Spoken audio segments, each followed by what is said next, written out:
Prizma. Prizma, kot smo že rekli, spada v oglato geometrijsko telo. Omejujeta pa ga dva vzporedna in skladna nakotnika, temu rečemo osnovni ploskvi in paralelogramu. To pa je plašč prizme. Mi imamo tule že eno tako najbolj popularno prizmo in ta prizma je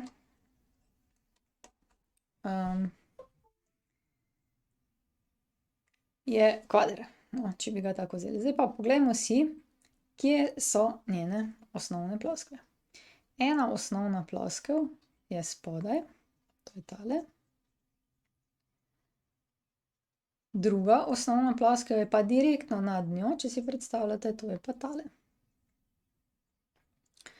In okoli in okoli imamo pa štiri tele ploskve, ki omejujejo še preostanek telesa.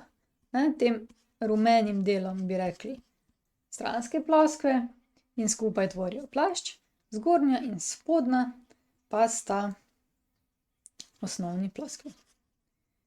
Okej, pa si dajmo to mogoče malo bolj napisati.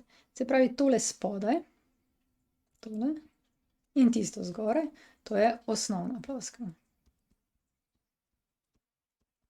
In to je lahko katerikoli lik. No, potem tale črta, ki omejuje osnovno ploskev, je osnovni rob.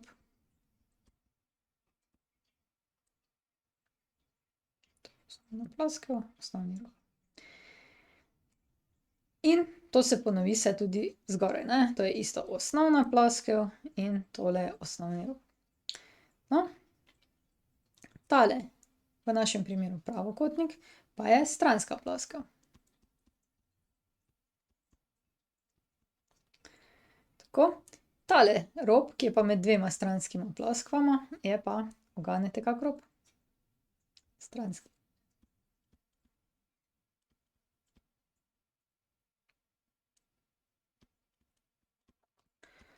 Okej, zdaj imamo stranski rob, stranska ploskev, osnovna ploskev, osnovni rob. Tole je pa oglišče, ne. Oglišče. Zdaj, odvisno, kako sta oddaljeni ti dve ploskvi med sabo, ne, to je pa višina prizme. Višina prizme poteka iz središča prvega lika, pravokotno, navzdol na ploskev. Mogoče bi bilo bolj ustrezno, če naredim to z ravno črto, ne. Se pravi, višina poteka pravokotno od ene stranske ploskve, in pravokotno na drugo in je v bistvu razdalja med obema stranskima ploskvama. Tako, zdaj pa, da ne bom jaz samo nakladala o tem, je še tule nekaj teorije. Tako, se pravi, osnovna ploskev je večkotnik, ki omejuje spodnji pa zgornji del prizme, stranska ploskev je paralelogram oziroma pravokotnik, odvisno, kako je nagnjena tale ploskev. Potem imamo višino, to je razdalja med osnovnima ploskvama, stranski rob tam, kjer se stikajo stranske ploskve, osnovni rob tam, kjer se stikata osnovna in stranska ploskev, potem imamo še pa plašč prizme, vse stranske ploskve skupaj. Telesna diagonala poteka pa med najbolj oddaljenimi robovi, ne, in recimo med temlem pa med temlem bi bilo to, se pravi med tukaj spredaj pa tukaj zadaj. To predvsem to uporabljamo v kocki in pa v kvadru. Takole, zdaj pa kot dogovor, mi se bomo vedno pogovarjali o prizmah, ki imajo stransko ploskev pravokotnik, no. Bomo še to dorekli. Tako, mogoče recimo poglejmo si še, kako do prizme pride sploh, kaj je tisto res, kar naredi prizmo. Prizmo, in sicer prizmo, ne, naredita dve osnovni ploskvi. Tole nam je še ostalo od zadnjič, pa bomo poskusili zbrisati, ne. Evo, tole zbrišemo na hitrico. Takole še vse tele bi mogli nekako zbrisati. Zbrišemo takole, evo. In zdaj, kaj je s prizmami? Edino, kar je potrebno za prizmo, je, da naredimo en mnogokotnik, recimo, če imamo petkotnik, potem dobimo prizmo